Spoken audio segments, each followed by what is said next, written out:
The business model for dentistry, if you're in network with insurances, is absolutely broken. You are getting crushed. You are getting smashed. Your margins are gone because the insurance company keeps going like this. Oh, we're going to pay you this much. We're going to pay you this much. Oh, we're just not even going to pay you after you do the work. And then you get to decide if you want to keep the patient or not, right? Like, do you want to just write it off or do you want to lose the patient? Insurance companies have figured out the game, but the dentists haven't. Welcome back to another episode of My Dental Playbook. I'm your co-host, Gary Bird. Along with my friend, Dr. Blake Hamblin, we're going to be diving deep into his office and how he's doubled his collections in just under 12 months.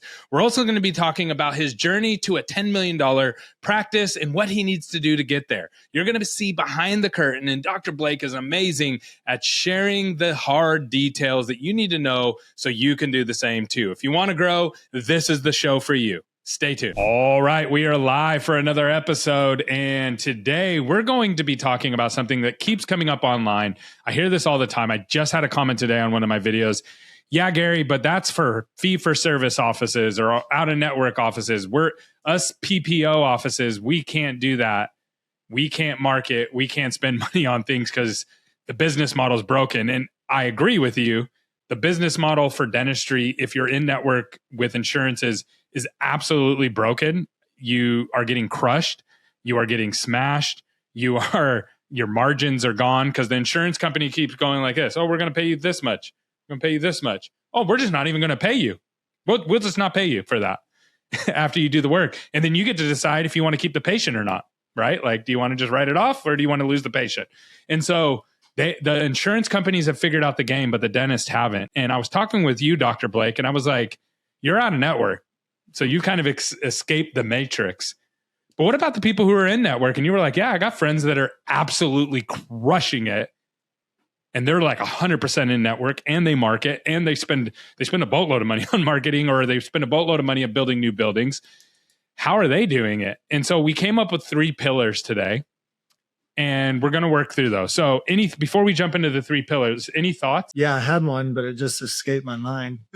That's bad for podcasting. Yeah, I know, right?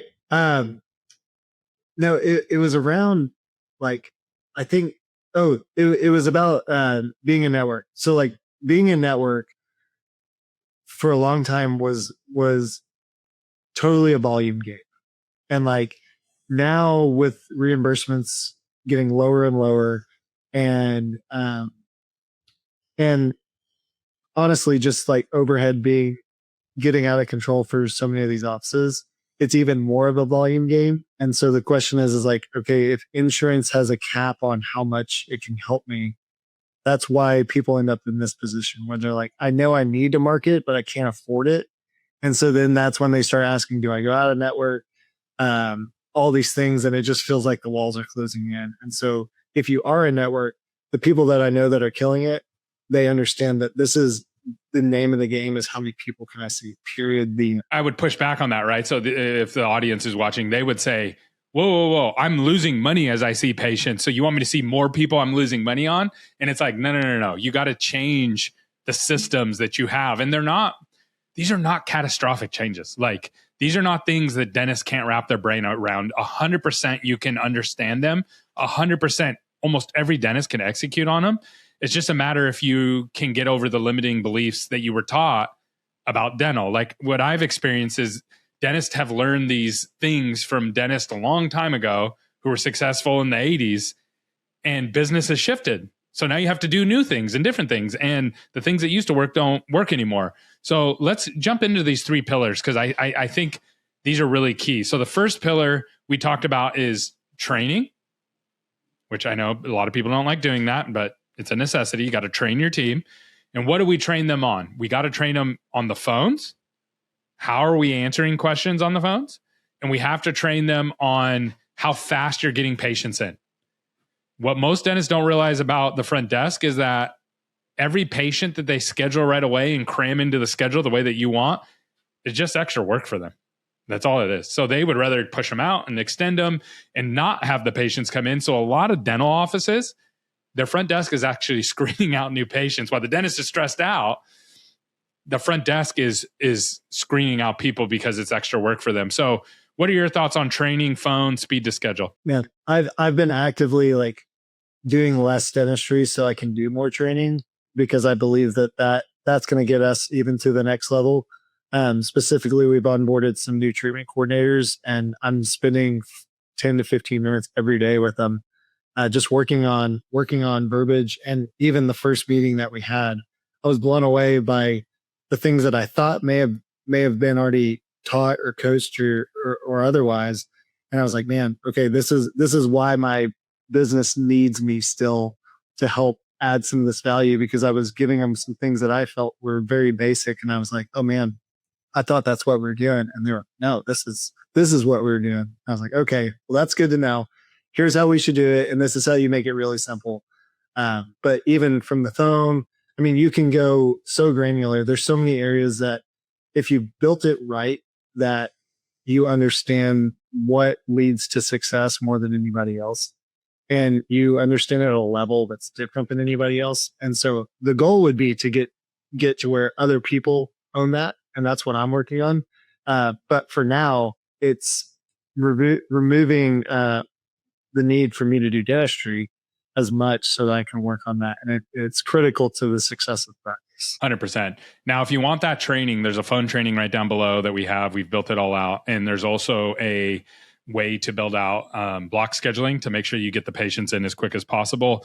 Those are right down below. You can access those. Dr. Blake has used those. A lot of people have used them. They're very helpful. Now, one thing that I've learned about training is how many times, Dr. Blake, do you have to ask your kids to do things like, hey, every morning when you wake up, make your bed, or clean up your toys, or put away your dishes after you eat? How many times do you typically have to tell your kids before they actually start doing it? A lot. And I think I know where you're going. And sometimes my team is worse than my kids.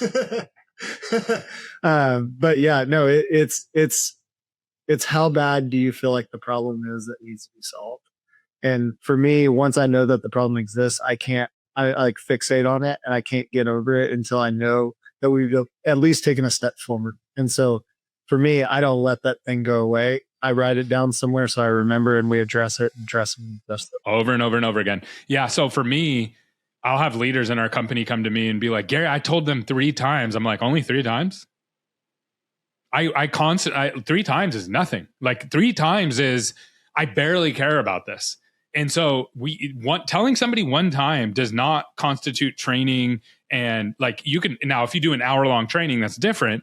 But if you're just saying, hey, in passing, hey, don't ever do this or always do this, you have to constantly repeat that over and over and over again to get the behavior that you want. Now, when you document things and then you give them the training and then you give them verbal training and visual training, and I know for you, Dr. Blake, you have training right by the phone. It's laminated right by all the sterilization equipment check mark. Well, that reminds them, right? So that's 1 time that you've reminded them now every time they walk past it.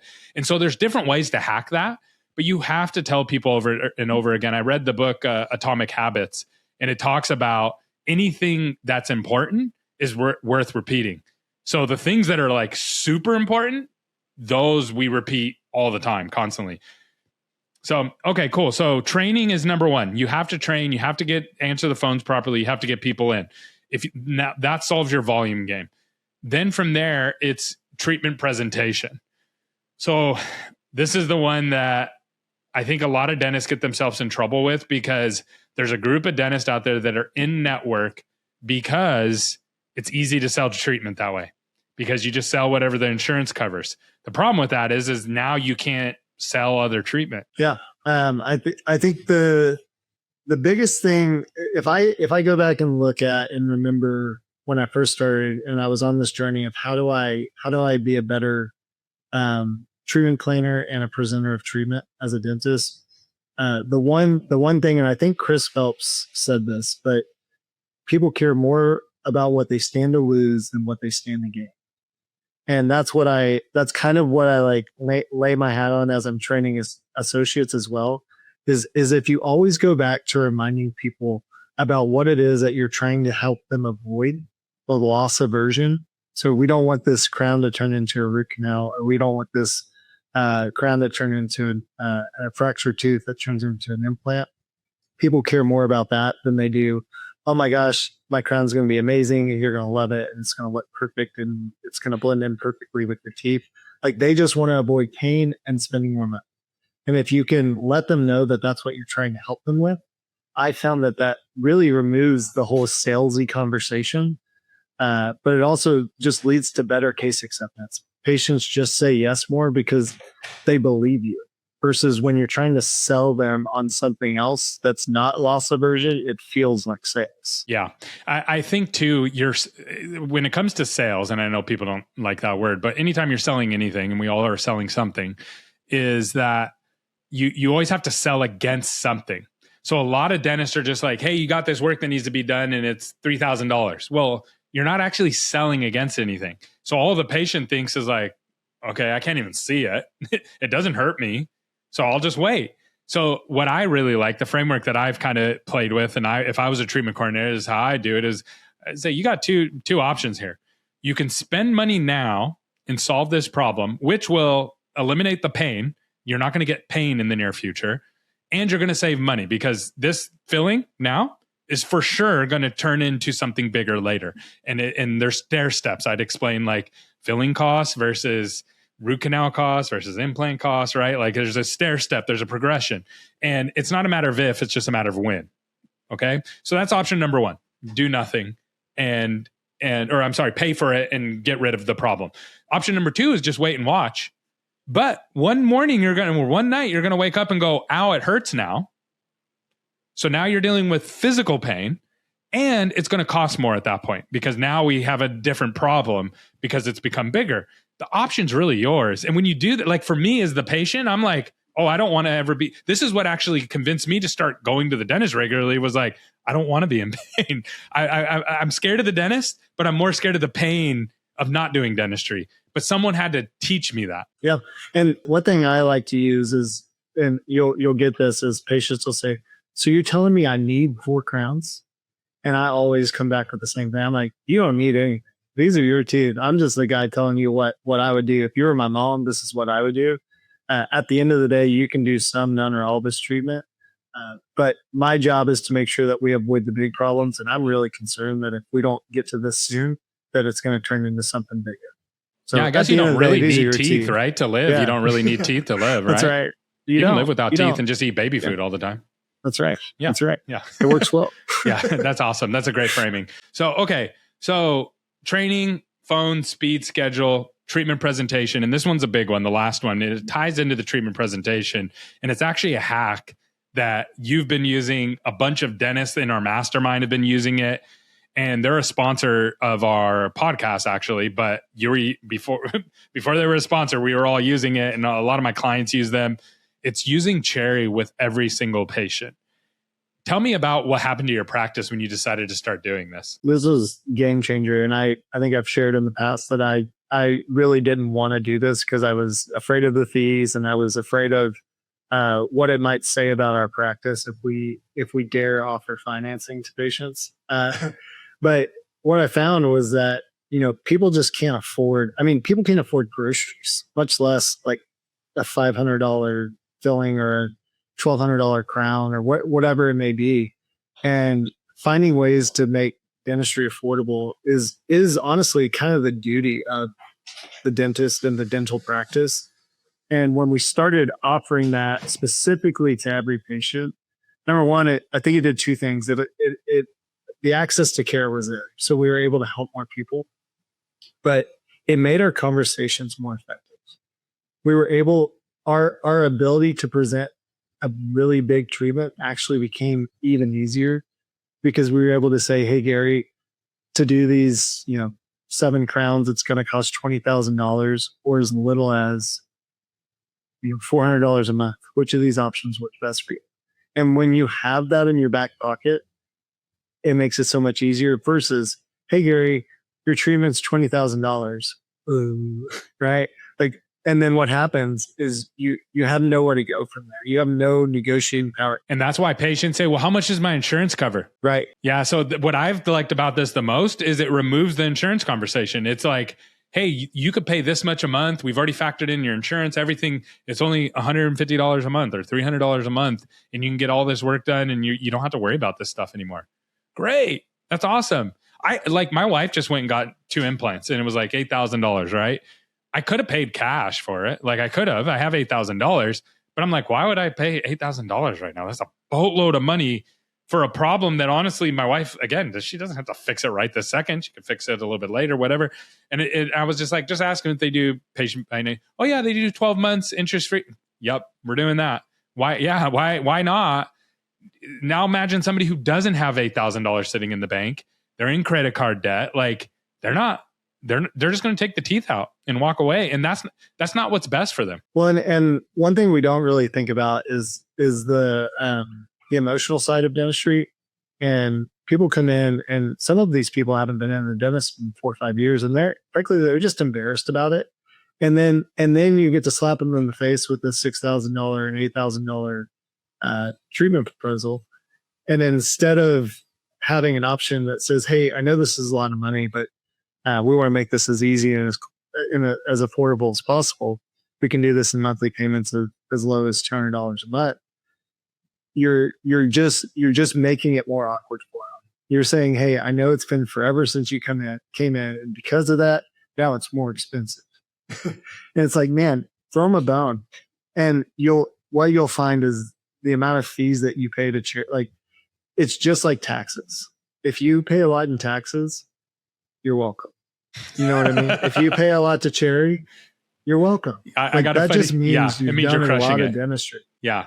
It's funny. I posted about the hygiene thing that we did, the podcast about how, hey, we pay this much in salary and we pay this much in bonuses, and we pay a little bit below market on salary, but we pay more in the bonuses. And a hygienist got on there and was like, you pay higher taxes for the bonuses. And it's like, yeah, you pay higher taxes when you make more money. That's right. Yeah, absolutely. That's how the world goes around. At least in America. Works. If you don't go make any money, you're not going to pay any taxes. You can pay 0% zero taxes if you want. So it's just like, that's a different subject. People want all upside and no downside, but that's a different podcast. Different podcast. Yeah. Well, this is really good. If you want that training that Dr. Blake just talked about and how his team does it, how his TC does it, he also has some really cool software he's working on. It's not ready yet, but he's been building something really cool to make this even easier. But if you want the training on the whole thing, it's right down below. Go check it out. And if you have questions about this, if you go, this is all good in theory. Like I hear this a lot. I love your guys' podcast. I learn a lot from it, but I don't know how to make it like apply to me. We hear this all the time. Come to our mastermind. I think it's $299 a month or something like that. It's like very cheap. Come to it. There's no contract. Come ask your questions.